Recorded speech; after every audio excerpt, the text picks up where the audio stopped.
ओम नमः शिवाय। जय श्री राम। राधे राधे मित्रों, कैसे हैं आप सभी लोग। आशा करता हूँ हमेशा की तरह आप लोग कुशल मंगल से होंगे, अच्छे से होंगे, स्वस्थ होंगे, दूसरों की सहायता कर रहे होंगे और अपने परिवारजनों मित्रों के साथ खुशी खुशी प्रसन्नचित होकर जीवन व्यतीत कर रहे होंगे। ऐसी दुआएं मनोकामना में भगवान से आप लोगों के लिए हमेशा से करता हूँ।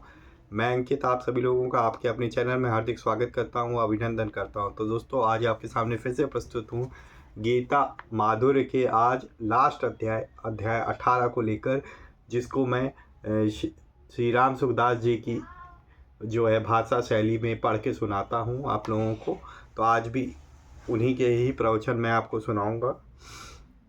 तो ये दोस्तों लास्ट है, पूरी प्लेलिस्ट बना रखी है ऑलरेडी। तो अगर आप लोगों ने अभी तक 17 अध्याय तक नहीं पढ़े हैं तो पहले उनको पढ़िए, फिर इसको लास्ट अध्याय को पढ़िएगा। दोस्तों ये काफ़ी बड़ा चैप्टर है तो थोड़ा वीडियो बड़ी हो सकती है, उसके लिए क्षमा करें मेरे को, पर पूरा अध्याय सुनिए तभी आप लोगों को समझ में आएगा। तो चलिए, सर्वप्रथम हम गणेश जी का आवाहन करेंगे, उसके बाद स्टार्ट करेंगे। वक्रतुंड महाकाय सूर्यकोटि समप्रभा निर्विघ्नं कुरु मे देव सर्वकार्येषु सर्वदा। जय श्री गणपति बप्पा मोरया। तुमेव माता च पिता तुमेव बंधु च सखा तुमेव विद्या द्रविणं तुमेव सर्वं मम देव देवो। जय श्री गणपति बप्पा मोरया। चलिए शुरू करते हैं। तो मित्रों एक बार प्रेम से बोलिए हर हर महादेव। सियावर रामचंद्र की जय। ओम नमो नारायण, ओम नमो भगवते वासुदेवाय। जय श्री राधे कृष्णा, जय सिया राम हनुमान जी, जय गुरुदेव जी। तो चलिए भगवान का ध्यान लगाकर चिंतन मनन करके मैं आप लोगों को 18वां अध्याय सुनाने जा रहा हूँ। आप लोग ध्यान लगाकर मन लगा के सुनिए। ओम श्री परमात्मने नमः। 18वां अध्याय। अर्जुन जी बोले कि हे महाभावो, हे अंतर्यामिन, हे केशी निसूदन, मैं संन्यास, सांख्य योग और त्याग कर्म योग का तत्व अलग अलग जानना चाहता हूँ। तब श्री कृष्ण जी कहते हैं कि मैं संन्यास और त्याग के विषय में अन्य दार्शनिकों के 4 मत बताता हूँ। वे 4 मत कौन से हैं महाराज, अर्जुन जी पूछते हैं। तब श्री कृष्ण जी कहते हैं कि पहला, कई विद्वान काम में कर्मों के त्याग को संन्यास कहते हैं। दूसरा, कई संपूर्ण कर्मों के फल को त्याग कहते हैं। तीसरा, कई विद्वान कहते हैं कि कर्मों के दोष की तरह छोड़ देना चाहिए। और चौथा, कई कहते हैं कि यज्ञ, दान और तप रूप कर्मों का त्याग नहीं करना चाहिए। यह सुनकर अर्जुन जी फिर पूछते हैं कि ये तो दार्शनिकों के 4 मत हुए, पर आपका इस विषय में क्या मत है भगवान।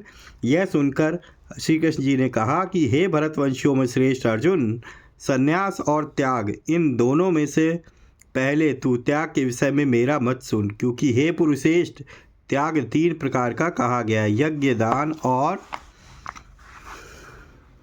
तप रूप कर्मों का त्याग नहीं करना चाहिए, प्रत्युत उनको यदि ना करते हों तो जरूर करना चाहिए, कारण कि उनमें से एक एक कर्म मनीषियों को पवित्र करने वाला है। बस इतने ही कर्म करने हैं क्या, अर्जुन जी ने पूछा। तब श्री कृष्ण जी ने कहा कि हे पार्थ, अभी कहे हुए यज्ञ, दान और तपरूप कर्मों को तथा इनके सिवाय दूसरे भी शास्त्र विहित कर्मों को आसक्ति और फलेच्छा का त्याग करके करना चाहिए। यही मेरी निश्चित किया हुआ उत्तम मत है। यह सुनकर अर्जुन जी फिर पूछते हैं कि जो 3 तरह का त्याग कहा गया उसका क्या स्वरूप है भगवान। तब श्री कृष्ण जी ने कहा, नियत कर्मों का त्याग करना किसी के लिए भी उचित नहीं है। मोह के कारण इनका त्याग करना तामस त्याग है। यह सुनकर अर्जुन जी फिर पूछते हैं, राजस त्याग का क्या स्वरूप है भगवान। तब श्री कृष्ण जी ने कहा कि कर्तव्य कर्म करने में केवल दुख ही है, ऐसा समझकर शारीरिक क्लेश के भय से कर्मों का त्याग करना राजस।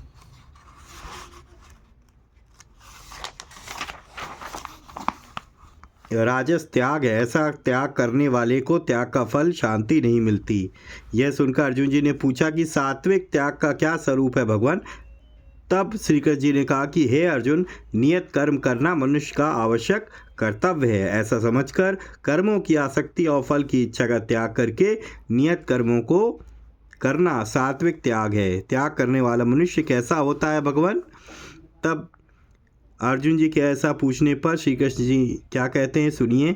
वह सकाम और निषिद्ध कर्मों का त्याग तो करता है, पर द्वेष पूर्वक नहीं, और शास्त्र नियत कर्तव्य कर्मों का आचरण तो करता है पर राग पूर्वक नहीं। ऐसा बुद्धिमान त्यागी मनुष्य संदेह रहित होकर अपने स्वरूप में स्थित होता है। यह सुनकर अर्जुन जी फिर पूछते हैं कि कर्मों को करने में राग ना हो और छोड़ने में द्वेष ना हो, इतनी झंझट करे ही क्यों? कर्मों का सर्वथा त्याग ही कर दे तो।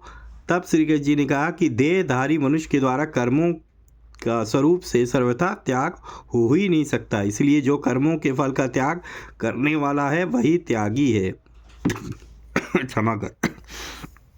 यह सुनकर श्री कृष्ण जी अर्जुन जी फिर पूछते हैं कि कर्म फल कितने तरह का होता है भगवान? तब श्री कृष्ण जी ने कहा कि कर्म फल 3 तरह का होता है। अनुकूल परिस्थिति आना इष्ट है, प्रतिकूल परिस्थिति आना अनिष्ट है, तथा जिसमें कुछ भाग इष्ट का और कुछ भाग अनिष्ट का होता है वह मिश्र है। ये तीनों तरह के कर्म फल की इच्छा रखकर कर्म करने वालों को मरने के बाद भी होते हैं, परंतु फलेच्छा का त्याग करने वालों को कहीं भी नहीं होते। यह सुनकर अर्जुन जी फिर पूछते हैं भगवान से कि जिस कर्म का फल 3 तरह का होता है उस कर्म के होने में कौन हेतु बनता है? तब श्री कृष्ण जी कहते हैं कि हे महाभावो, कर्मों का अंत करने वाले सांख्य सिद्धांत में संपूर्ण कर्मों के सिद्ध होने में 5 हेतु बताए गए हैं, इनको तू मुझसे समझ। शरीर, कर्ता, तरह तरह के करण और उनकी विविध प्रकार की अलग अलग चेष्टाएं तथा संस्कार, ये 5 हेतु है। मनुष्य शरीर, वाणी और मन के द्वारा शास्त्र विहित अथवा शास्त्र निषिद्ध जो कुछ भी कर्म आरंभ करता है उसके ये 5 हेतु होते हैं। यह सुनकर अर्जुन जी फिर पूछते हैं कि कर्मों के होने में ये 5 हेतु बताने का क्या तात्पर्य है भगवान?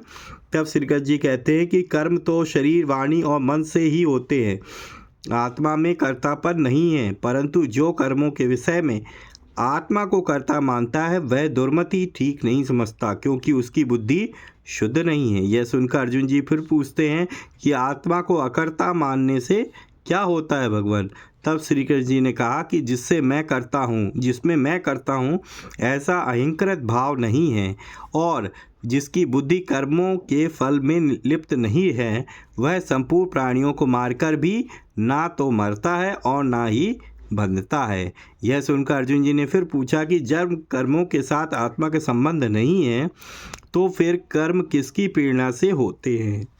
तो बड़ा ही सुंदर प्रश्न है, इसका उत्तर बड़े ही अच्छे ढंग से दिया है। श्री कृष्ण जी ने कहा है कि ज्ञान, ज्ञेय और परिज्ञाता इन तीनों से कर्म प्रेरणा होती है तथा करण, कर्म और कर्ता इन तीनों से कर्म संग्रह होता है।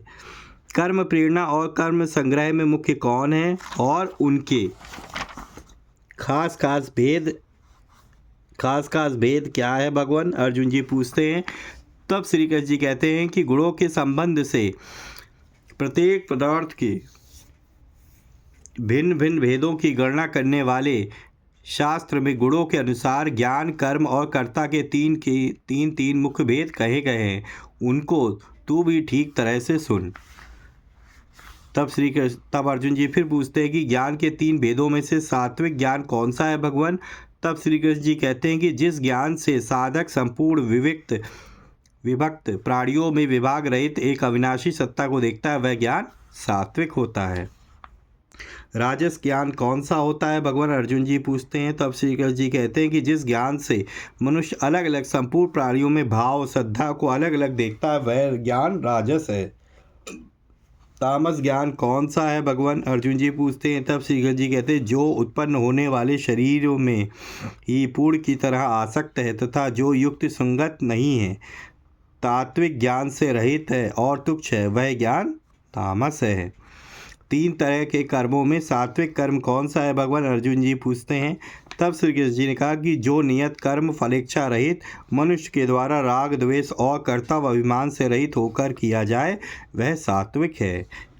राजस कर्म कौन सा है भगवान? अर्जुन जी ने पूछा। तब श्री कृष्ण जी कहते हैं कि जो कर्म भोगों की इच्छा वाले मनुष्य के द्वारा अहंकार अथवा परिश्रम पूर्वक किया जाता है वह राजस होता है। तामस कर्म कौन सा है भगवान? अर्जुन जी ने पूछा। तब श्री कृष्ण जी कहते हैं कि जो कर्म परिणाम, हानि, हिंसा और अपनी सामर्थ्य को न देखकर मोहपूर्वक आरंभ किया जाता है वह तामस है। तीन तरह के कर्ताओं में सात्विक कर्ता कौन सा है, भगवान अर्जुन जी पूछते हैं। तब श्री कृष्ण जी कहते हैं कि जो कर्ता आसक्ति रहित, अहंकार रहित, धैर्य और उत्साह से युक्त तथा कर्मों की सिद्धि असिद्धि में निर्विकार रहता है, वह असात्विक है। राजस कर्ता कौन सा है, भगवान अर्जुन जी पूछते हैं। तब श्री कृष्ण जी कहते हैं जो कर्ता रागी, कर्म फल की इच्छा वाला, लोभी, हिंसा के स्वभाव वाला, अशुद्ध और हर्ष शोक से युक्त है, वह राजस है। तामस कर्ता कौन है, भगवान अर्जुन जी ने पूछा। श्री कृष्ण जी ने कहा कि जो कर्ता असावधान, कर्तव्य तक अकर्तव्य की शिक्षा से रहित, ऐंठ अकड़ वाला, जिद्दी, कृतघ्नि, आलसी, विषादी और दीर्घ सूत्री, थोड़े समय में होने वाले काम में भी ज़्यादा समय लगा देने वाला, वह तामस है। ज्ञान, कर्म और कर्ता के तीन तीन भेद तो आपने बता दिए, अब इनके विषय में और किन किन भेदों की जानकारी की आवश्यकता है, भगवान अर्जुन जी ने पूछा। तब श्री कृष्ण जी ने कहा कि हे धनंजय, कर्म संग्राहक करणों में बुद्धि और धृति धारणा शक्ति मुख्य है, जिनके भेदों को जानने की बहुत आवश्यकता है। अतः अब तू गुणों के अनुसार बुद्धि और धृति के भी तीन प्रकार के भेद अलग अलग रूप से सुन, जिनको मैं पूर्ण रूप से कहूँगा। हे प्रथानंदन, जो बुद्धि, प्रवृत्ति और निवृत्ति को, कर्तव्य और अकर्तव्य को, भय और अभय को तथा बंधन और मोक्ष को ठीक ठीक जानती है, वह सात्विकी है। राजसी बुद्धि क्या है, भगवान अर्जुन जी पूछते हैं। तब श्री कृष्ण जी ने कहा कि हे पार्थ, जो बुद्धि धर्म और अधर्म को, कर्तव्य और अकर्तव्य को भी ठीक तरह से नहीं जानती, वह राजसी है। तामसी बुद्धि क्या है, भगवान अर्जुन जी पूछा। तब श्री कृष्ण जी ने कहा कि हे प्रथानंदन, तमोगुण से घिरी हुई जो बुद्धि धर्म को अधर्म और अधर्म को धर्म तथा सब बातों को उल्टा ही मान लेती है, वह तामसी है। सात्विकी धृति कौन सी होती है, भगवान अर्जुन जी ने पूछा। तब श्री कृष्ण जी कहा कि हे पार्थ, समता से युक्त जिस अव्यभिचारिणी धृति के द्वारा मनुष्य मन, प्राण और इंद्रियों की क्रियाओं को धारण करता है, वह धृति सात्विकी है। यह सुनकर अर्जुन जी फिर पूछते हैं कि राजसी धृति कौन सी होती है। तब श्री कृष्ण जी ने कहा कि हे प्रथानंदन, फल को चाहने वाला मनुष्य जिस धृति से धर्म, अर्थ और काम भोग को अत्यंत आसक्तिपूर्वक धारण करता है, वह धृति राजसी है। तामसी धृति कौन सी होती है, भगवान अर्जुन जी ने पूछा। तब श्री कृष्ण जी ने कहा कि हे पार्थ, दुष्ट बुद्धि वाला मनुष्य जिस धृति से निद्रा, भय, शोक, विषाद, दुख और मद, घमंड को भी नहीं छोड़ता, वह धृति तामसी है। यह सुनकर अर्जुन जी ने फिर पूछा कि तामस पुरुष निद्रा आदि को क्यों नहीं छोड़ता। तब श्री कृष्ण जी का इनको सुख मिलने के कारण ही नहीं छोड़ता। वह सुख क्या है, भगवान अर्जुन जी ने पूछा। तब श्री कृष्ण जी कहते हैं कि हे भरत श्रव, उस सुख के भी तीन भेद तू मुझसे सुन। जिस सुख में अभ्यास से रमण होता है और जिससे दुखों का अंत हो जाता है, ऐसा वह परमात्म विषयक बुद्धि की प्रसन्नता से पैदा होने वाला जो सुख सांसारिक आसक्ति के कारण आरंभ में जहर की तरह और परिणाम में अमृत की तरह होता है, वह सात्विक सुख है। राजस सुख कौन सा होता है, भगवान अर्जुन जी पूछते हैं। तब श्री कृष्ण जी कहते हैं कि जो सुख इंद्रियों के द्वारा विषयों के संबंध से आरंभ में अमृत की तरह और परिणाम में जहर की तरह होता है, वह राजस सुख होता है। तामस सुख कौन सा होता है, भगवान अर्जुन जी पूछा। तब श्री कृष्ण जी ने कहा, निद्रा, आलस और प्रमाद से उत्पन्न हुआ जो सुख आरंभ में और परिणाम में स्वयं को मोहित करने वाला होता है, वह तामस सुख होता है। यह सुनकर अर्जुन जी ने फिर पूछा कि हे भगवान, अब यह बताइए कि तीनों गुणों को लेकर और किन किन वस्तुओं के तीन तीन भेद होते हैं। तब श्री कृष्ण जी ने कहते हैं कि भैया, पृथ्वी में, स्वर्गलोक में, देवताओं में तथा इनके सिवा और कहीं भी ऐसी कोई भी वस्तु, पदार्थ आदि नहीं है जो प्रकृति से उत्पन्न इन तीनों गुणों से रहित हो, अर्थात त्रिलोकी तीनों गुणों में ही है। इन गुणों से छूटने का क्या उपाय है, भगवान अर्जुन जी पूछते हैं। तब श्री कृष्ण जी कहते हैं, हे परम तप, इस संसार में ब्राह्मण, क्षत्रिय, वैश्य और शूद्र, इन चारों वर्णों का विभाग मनुष्यों के स्वभाव से उत्पन्न हुए गुणों के अनुसार ही किया गया। अतः अपने अपने वर्ण के अनुसार नियत कर्म करना ही गुणों से छूटने का उपाय है। यह सुनकर अर्जुन जी फिर पूछते हैं कि ब्राह्मण के कौन कौन से कर्म हैं भगवान। तब श्री कृष्ण जी ने कहा कि उनके ये सारे कर्म है। पहला मन का निग्रह करना, दूसरा इंद्रियों को वश में करना, तीसरा धर्म पालन के लिए कष्ट सहना, चौथा बाहर भीतर से शुद्ध रहना, पांचवा दूसरों के अपराध को क्षमा करना, छठवां शरीर मन आदि में सरलता रखना, सातवां वेद शास्त्र आदि का ज्ञान संपादन करना, आठवां यज्ञ विधि को अनुभव में लाना और नौवां परमात्मा वेद आदि में आस्तिक भाव रखना। ये इस ब्राह्मण के स्वाभाविक कर्म हैं। क्षत्रिय के कौन से कर्म हैं भगवान, अर्जुन जी पूछते हैं। तो श्री कृष्ण जी जवाब देते हैं कि पहला शूरवीरता, दूसरा तेज, तीसरा धैर्य, चौथा प्रजा के संचालन आदि की विशेष चतुरता, पांचवा युद्ध में कभी पीठ न दिखाना, छठा दान देना, सातवां शासन करने का भाव। ये क्षत्रिय के स्वाभाविक कर्म है। वैश्य के कौन से कर्म है भगवान, अर्जुन जी ने पूछा। पहला खेती करना, गांवों की रक्षा करना, तीसरा शुद्ध व्यापार करना, ये वैश्य के स्वाभाविक कर्म है। शूद्र के कौन कौन से कर्म है भगवान, अर्जुन जी पूछते। तब श्री कृष्ण जी कहते हैं कि चारों वर्णों की सेवा करना यह शूद्र का स्वाभाविक कर्म है। अपने अपने स्वाभाविक कर्मों को करने से क्या होता है भगवान, अर्जुन जी ने पूछा। तब श्री कृष्ण जी ने कहा कि अपने अपने स्वाभाविक कर्मों में निष्काम भाव से तत्परता पूर्वक लगा हुआ मनुष्य परमात्मा को प्राप्त कर लेता है। अपने स्वाभाविक कर्मों में लगा हुआ मनुष्य जिस प्रकार परमात्मा को प्राप्त होता है, उस प्रकार तू मुझसे सुन। जिस परमात्मा से संपूर्ण संसार पैदा हुआ है और जिससे यह संपूर्ण संसार व्याप्त है, उस परमात्मा का अपने कर्मों के द्वारा पूजन करके मनुष्य सिद्धि परमात्मा को प्राप्त हो जाता है। यह सुनकर अर्जुन जी फिर पूछते हैं कि अपने ही कर्मों का अनुष्ठान क्यों करे भगवान। तब श्री कृष्ण जी कहते, भैया जिसका अपने लिए निषेध किया गया है परंतु उसमें बहुत से गुण है, ऐसे गुण युक्त पर धर्म से अपना दोष युक्त धर्म स्वाभाविक कर्म श्रेष्ठ है, क्योंकि स्वभाव से नियत किए हुए स्वधर्म कर्म को करता हुआ मनुष्य पाप का भागी नहीं होता। हे कुंती नंदन, दोष युक्त होने पर भी अपने धर्म का त्याग नहीं करना चाहिए, क्योंकि जैसे आग जलाने के आरंभ में धुआं होता ही है, ऐसे ही प्रत्येक कर्म के आरंभ में कोई ना कोई दोष होता है। यह सुनकर अर्जुन जी फिर पूछते हैं कि कर्मों का आंशिक दोष भी ना लगे, ऐसा कोई और भी उपाय है क्या भगवान। यह सुनकर श्री कृष्ण जी बोले कि हाँ है, सांख्य योग है, जिसकी बुद्धि सब जगह सर्वथा आसक्ति रहित होती है, जिसका शरीर वश में होता और जिसको किसी वस्तु आदि की किंचन मात्र भी परवाह नहीं होती। ऐसा मनुष्य सांख्य योग के द्वारा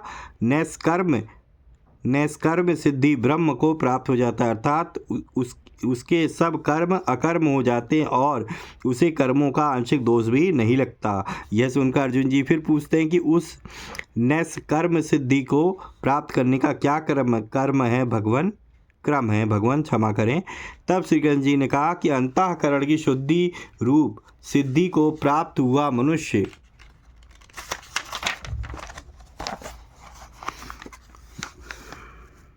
ब्रह्म को, जो कि ज्ञान की परानिष्ठा है, जिस क्रम से प्राप्त होता है, उस क्रम को तुम मुझसे संक्षेप में समझो। जो सात्विकी बुद्धि से युक्त, वैराग्य के आश्रित, एकांत में रहने के स्वभाव वाला और नियमित भोजन कराने वाला साधक, धैर्य पूर्वक इंद्रियों का नियमन करके, शरीर वाणी मन को वश में करके, शाब्दादि विषयों का त्याग करके और राग द्वेष को छोड़कर निरंतर परमात्मा के ध्यान में लगा रहता है, वह अहंकार, हठ, घमंड, काम, क्रोध और परिग्रह, भोग बुद्धि से वस्तुओं के संग्रह का त्याग करके तथा ममता रहित एवं शांत होकर ब्रह्म विद्या का पात्र हो जाता है। यह सुनकर अर्जुन जी ने फिर पूछा कि ऐसा पात्र होने पर क्या होता है भगवान। तब श्री कृष्ण जी ने कहा कि वह ब्रह्मभूत अवस्था को प्राप्त प्रसन्न मन वाला साधक ना तो किसी के लिए शोक करता है और ना किसी की इच्छा करता है, तथा उसका संपूर्ण प्राणियों में संभाव हो जाता है। ऐसे साधक को मेरी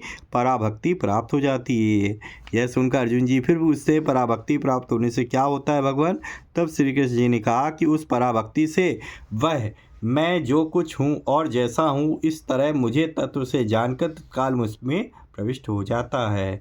यह सुनकर फिर अर्जुन जी पूछते हैं कि आपकी प्राप्ति का और भी कोई बढ़िया उपाय है क्या भगवान।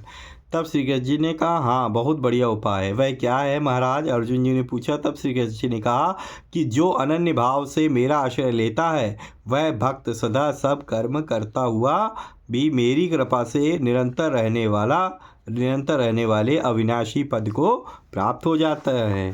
यह सुनकर अर्जुन जी फिर पूछते हैं, तो मुझे क्या करना चाहिए भगवान? तब श्री कृष्ण जी कहते, भैया तू केवल मेरे परायण होकर संपूर्ण कर्मों को चित्त से मेरे अर्पण कर दे, अर्थात संपूर्ण कर्म पदार्थ आदि से अपनापन हटा ले और तू समता को धारण करके निरंतर मुझ में मनवाला हो जाए। यह सुनकर अर्जुन जी फिर पूछते हैं कि आप में मनवाला होने से क्या होगा भगवान? तब श्री कृष्ण जी कहते हैं कि मुझ में मनवाला होने से तू मेरी कृपा से संपूर्ण विघ्न बाधाओं को तर जाएगा, परंतु अगर तू अहंकार के कारण मेरी बात नहीं मानेगा तो तेरा पतन निश्चित है। पतन कैसे होगा भगवान? अर्जुन जी पूछते। तब श्री कृष्ण जी ने कहा कि अहंकार का आश्रय लेकर तूने युद्ध ना करने का जो निश्चय किया है तेरा वह निश्चय झूठा है, क्योंकि तेरा छात्र स्वभाव तुझे युद्ध में लगा ही देगा। हे कुंती नंदन, अपने स्वभाव जन्य कर्म से बंधा हुआ तू मोह के कारण जो युद्ध नहीं करना चाहता उसको तू छात्र स्वभाव के परवश होकर करेगा। यह सुनकर अर्जुन जी फिर पूछते हैं कि वह छात्र स्वभाव कैसे युद्ध रूप कर्म कराएगा महाराज? तब श्री कृष्ण जी कहते हैं कि हे अर्जुन, अंतर्यामी ईश्वर संपूर्ण प्राणियों के हृदय में स्थित है। वह अपनी माया से शरीर रूपी यंत्र पर आरूढ़ हुए संपूर्ण प्राणियों को उनके स्वभाव के अनुसार घुमाता है। यह सुनकर अर्जुन जी फिर पूछते हैं कि इस परवशता से निकलने का क्या उपाय है भगवान? तब श्री कृष्ण जी ने कहा कि हे भरतवंशी अर्जुन, तू सर्वभाव से उस अंतर्यामी ईश्वर की ही शरण में चला जा, जिसकी कृपा से तुझे संसार से सर्वथा उपरति और अविनाशी परम पद की प्राप्ति हो जाएगी। मैंने यह गोपनीय से गोपनीय शरणागति रूप ज्ञान तुझसे कह दिया। अब तू इस पर अच्छी तरह से विचार करके जैसा चाहता है वैसा कर।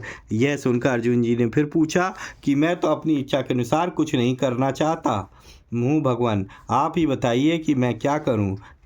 यह सुनकर श्री कृष्ण जी ने कहा, तब तू मेरे इस संपूर्ण गोपनीय से गोपनीय परम वचन को फिर सुन। तू मेरा अत्यंत प्यारा है, इसलिए मैं तेरे हित की बात कहूँगा। यह सुनकर अर्जुन जी ने फिर पूछा कि वह हित की बात क्या है भगवान? तब श्री कृष्ण जी ने कहा कि तू मेरा भक्त हो जा, मुझ में मन वाला हो जा, मेरा पूजन कर और मुझे ही नमस्कार कर। ऐसा करने से तू मुझे ही प्राप्त हो जाएगा। यह मैं तेरे सामने सत्य प्रतिज्ञा करता हूँ, क्योंकि तू मेरा अत्यंत प्यारा है। यह सुनकर अर्जुन जी फिर पूछा, अगर मैं ऐसा ना कर पाऊँ तो भगवान? तब श्री कृष्ण जी ने कहा, संपूर्ण धर्मों का आश्रय छोड़कर तू केवल एक मेरी शरण प्राप्त कर, मैं तुझे संपूर्ण पापों से मुक्त कर दूंगा, तू चिंता मत कर। यह सुनकर अर्जुन जी फिर पूछते हैं कि यह तो आपने बहुत सुगम और बढ़िया बात बताई भगवान, इस बात को मैं सबसे कह सकता हूँ क्या? तब श्री कृष्ण जी ने कहा कि नहीं भैया, इस अत्यंत गोपनीय बात को असहिष्णु मनुष्य को मत कहना। जो मेरा भक्त नहीं है उसको भी कभी मत कहना। जो इस बात को सुनना नहीं चाहता उसको भी मत कहना, और जो मुझ में दो दृष्टि रखता है उसको भी मत कहना। यह सुनकर अर्जुन जी फिर पूछते हैं कि पर इसके सिवाय आपने जो और बातें कही उनको किसी से कहना चाहिए? तब श्री कृष्ण जी कहते हैं, मेरे भक्तों से कहना चाहिए। जो मनुष्य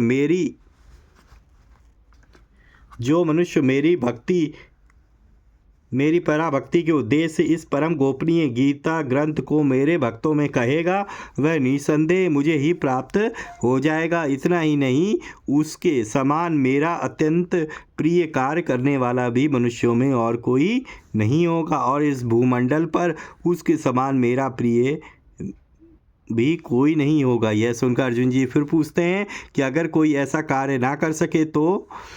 तब श्री कृष्ण जी कहते, जो मेरे और तुम्हारे इस धर्ममय संवाद का अध्ययन भी करेगा उसके द्वारा मैं ज्ञान यज्ञ से पूजित होऊंगा, ऐसा मेरा मत है। यह सुनकर अर्जुन जी फिर पूछते हैं, कोई अध्ययन ना कर सके तो भगवान तब श्री कृष्ण जी कहते, दोष रहित जो मनुष्य केवल श्रद्धा पूर्वक मेरे इस उपदेश को सुन भी लेगा, वह भी संपूर्ण पापों से मुक्त होकर पुण्य कार्यों के ऊंचे लोकों को प्राप्त हो जाएगा। हे पार्थ, मैं तुझसे यह पूछता हूँ कि क्या तुमने इस उपदेश को एकाग्रचित्त से सुना और हे धनंजय, क्या तुम्हारा अज्ञान से उत्पन्न मोह नष्ट हो गया हुआ?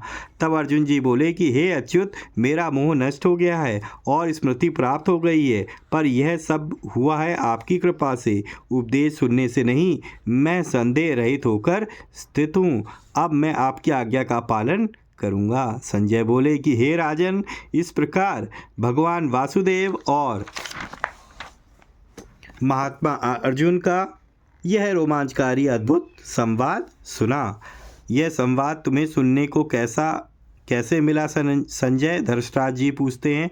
तब संजय कहते हैं, यह अत्यंत गोपनीय संवाद मैंने व्यास जी की कृपा से साक्षात योगेश्वर भगवान श्री कृष्ण के कहते कहते सुना है, परंपरा से नहीं।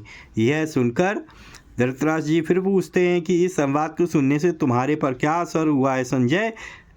तब संजय जी कहते हैं कि हे राजन, भगवान श्री कृष्ण और अर्जुन के इस पवित्र और अद्भुत संवाद को याद करके मैं बार बार हर्षित हो रहा हूँ। हर्षित होने का और क्या कारण है संजय? धृतराष्ट्र जी पूछते हैं। तब संजय जी कहते हैं कि हे राजन, भगवान श्री कृष्ण जी के उस अत्यंत अद्भुत विराट रूप को याद करके मुझे बड़ा आश्चर्य हो रहा है और अब मैं बार बार हर्षित हो रहा हूँ। यह सुनकर धृतराष्ट्र जी फिर पूछते हैं कि अब तुम किस निर्णय पर पहुँचे हो संजय? तब संजय जी ने कहा कि यहाँ योगेश्वर भगवान श्री कृष्ण हैं और जहाँ गांडीव धनुषधारी अर्जुन है, वहाँ ही श्री विजय विभूति और अचल नीति है। यही मेरा निश्चय है। सियावर रामचंद्र की जय। 18वां अध्याय संपूर्ण। गीता माधुर्य संपूर्ण। श्री राम सुखदेव जी की वाणी में।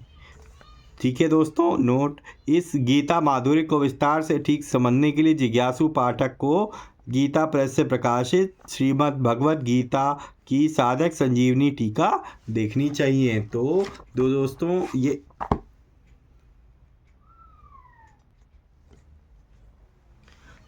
ये थी गीता माधुर्य का लास्ट अध्याय, 18वां अध्याय, श्री राम सुखदास जी की प्रश्न उत्तर की शैली में, जो कि उन्होंने सुंदर सिंपल भाषा में, अपनी हिंदी भाषा में व्याख्यान किया हुआ है। ठीक है दोस्तों, और ये एक बार पढ़ने में नहीं आएगी, इसलिए मैंने पूरी प्लेलिस्ट बना ली है। तो आप जितनी बार चाहे उतनी बार आप सुन सकते हैं। ज़रूरी नहीं है, देखना नहीं है, तो सिर्फ आप कान में लीड लगा के कहीं भी जा रहे हैं तो आप सुन सकते हैं। ठीक है, सुबह के टाइम आप टहल रहे हैं, दौड़ रहे हैं, तब भी आप कान में लीड लगा के दौड़ सकते हैं, कहीं भी टहल सकते हैं सुबह शाम, और गीता का पाठ भी सुन सकते हैं। ठीक है दोस्तों, तो इसके बाद जब आपको ये समझ में आ जाए तो आपको और इसके बारे में समझना है अच्छे से, और व्याख्या अगर आप चाहते हो तो आप श्री राम सुखदास जी की लिखी हुई जो साधक संजीवनी है वो आप ले सकते हैं। वो 400-450 रुपये की आएगी। इतनी बड़ी है दोस्तों, और तकरीबन इतनी मोटी है। उससे बेस्ट गीता कोई भी नहीं है दोस्तों। तो वो आप लेके आप जो है पढ़ सकते हैं। ठीक है दोस्तों, तो आपको वीडियो कैसी लगी हुई और पूरी प्लेलिस्ट आपको कैसी लगी गीता माधुर्य का? आप सभी लोगों का बहुत प्यार मिला इस सीरीज़ पे, उसके लिए अब मैं तहे दिल से आप सभी का शुक्रगुजार हूँ। बहुत बहुत अभिनंदन करता हूँ, आप लोगों ने इतना प्यार और उत्साह बना रखा ताकि मैं इस गीता माधुर्य की एक छोटी सी बुक को, इतनी पतली सी बुक को मैं कंप्लीट कर पाया आप लोगों के सहयोग के द्वारा। तो सहयोग देने के लिए बहुत बहुत धन्यवाद आप सभी लोगों का, और सीरीज़ कंप्लीट होने पर आप लोगों को भी बहुत बहुत बधाई। ठीक है दोस्तों, अगर आपको वीडियो अच्छी लगी है तो आप जो अपनी राय कमेंट बॉक्स में ज़रूर लिखें, तो अच्छी बुरी जो भी फीडबैक दें वो, और जो है वीडियो को लाइक करें और ज़्यादा से ज़्यादा अपने परिजनों मित्रों के साथ भी शेयर करें, ताकि वो लोग भी जो है इस गीता के पाठ से कुछ महत्वपूर्ण जानकारियाँ हासिल कर सके और लाभ प्राप्त कर सकें। अगर आप भी मेरे चैनल पे पहली बार आए हैं और इस तरीके की आपको कथा पाठ सनातन धर्म के ग्रंथों से सुनना पसंद है, तो इस तरीके की वीडियो मैं आपके अपने चैनल पे लाता रहता हूँ। तो आप ज़रूर सब्सक्राइब कर ले चैनल को और बेल आइकन को ज़रूर प्रेस करें, ताकि लेटेस्ट वीडियो की इन्फॉर्मेशन आप तक तुरंत ही पहुंच सके। ठीक है दोस्तों, तो इसी तरीके से अपने परिवार के साथ खुशी खुशी प्रसन्नचित्त होकर जीवन व्यतीत करिए, और हाँ, हमेशा की तरह किसी ना किसी एक पर्सन की हेल्प करने की जरूर कोशिश करिए। मिलेंगे किसी और नई सीरीज़ में। ठीक है, आप लोग भी बताइएगा क्या मुझे क्या स्टार्ट करना चाहिए, तो मैं ज़रूर कोशिश करूँगा, देखूँगा कि उसको स्टार्ट कर सकते हैं। कैसे स्टार्ट करेंगे, तो आप पहले बताइएगा कि क्या स्टार्ट करने चाहिए, आप लोगों की क्या राय है, और जिस पे वोट ज़्यादा होगा उसी को मैं स्टार्ट करने की भरपूर कोशिश करूँगा। तो चलिए मिलेंगे नेक्स्ट वीडियो में, तब तक के लिए जय श्री राम, राधे राधे मित्रों।